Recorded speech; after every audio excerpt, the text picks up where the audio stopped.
ജോലി അന്വേഷിക്കുന്നവർക്ക് എന്തായാലും ഉപകാരപ്പെടുന്ന ഒരു വീഡിയോ ആണ്. ചെയ്തു വെച്ചോ, എന്തായാലും ഉപകാരപ്പെടും. നമ്മളിപ്പോൾ ഒരു കമ്പനിയിലേക്ക് CV അയച്ചു, അവർ നമ്മളെ തിരിച്ച് വിളിച്ചില്ല, കോൺടാക്ട് ചെയ്തില്ല. അപ്പോൾ നമ്മൾ വിളിച്ചിട്ട് ചോദിക്കണം, ഞാൻ CV അയച്ചിട്ടുണ്ടായിരുന്നു, ഇതുവരെ എന്നെ ആരും കോൺടാക്ട് ചെയ്തില്ല. അതെങ്ങനെ ഇംഗ്ലീഷ് പറയാം? I had sent my CV, but no one has contacted me yet. I had sent my CV, but no one has contacted me yet. Okay. അതുപോലെ തന്നെ ആ കമ്പനിയിൽ വർക്ക് ചെയ്യുന്ന ആരെങ്കിലും നീ അറിയോ? അതൊരു ഇംഗ്ലീഷിൽ നമുക്ക് ചോദിക്കണം. ആ കമ്പനിയിൽ വർക്ക് ചെയ്യുന്ന ആരെങ്കിലും നീ അറിയോ? Do you know anyone who works there? Do you know anyone who works there എന്ന് പറയാം, അല്ലെങ്കിൽ do you know anyone who is working there? രണ്ടും ഉപയോഗിക്കാം, നോ പ്രോബ്ലം. ഇനി മൂന്നാമത്തത്, ഇവിടെ എന്തെങ്കിലും അല്ലെങ്കിൽ നിന്റെ കമ്പനിയിൽ എന്തെങ്കിലും വേക്കൻസി ഉണ്ടോ? Is there any vacancy in your company?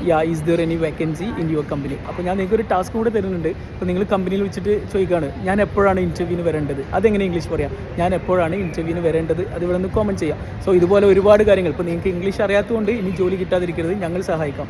Okay, നിങ്ങൾ ഇംഗ്ലീഷ് പഠിച്ചു തുടങ്ങുന്ന ഒരാളാണെങ്കിലും അത്യാവശ്യം അറിയാം, പക്ഷേ സംസാരിക്കാൻ പേടിയാണ്, അങ്ങനെ എങ്ങനെയുള്ള ആളാണെങ്കിലും ഞങ്ങളുടെ ഓൺലൈൻ കോഴ്സിൽ ജോയിൻ ചെയ്യൂ. 2 മാസം കൊണ്ട് നിങ്ങളുടെ ഇംഗ്ലീഷ് സെറ്റ് ആവും. ഓക്കെ, ഞങ്ങളുടെ പേഴ്സണൽ ട്രെയിനേഴ്സ് നിങ്ങളുടെ കൂടെ തന്നെ നിന്ന് നിങ്ങളെ ഇംഗ്ലീഷ് പഠിപ്പിക്കും. ഒരു ദിവസം 1/2 മണിക്കൂർ മാത്രം. അങ്ങനെ 2 മാസം. മുകളിൽ പോവുക, ബയോ വാട്സപ്പ് ലിങ്ക് ഉണ്ട്. പുതിയ ബാച്ച് ഉടനെ സ്റ്റാർട്ട് ചെയ്യുന്നുണ്ട്. Thank you.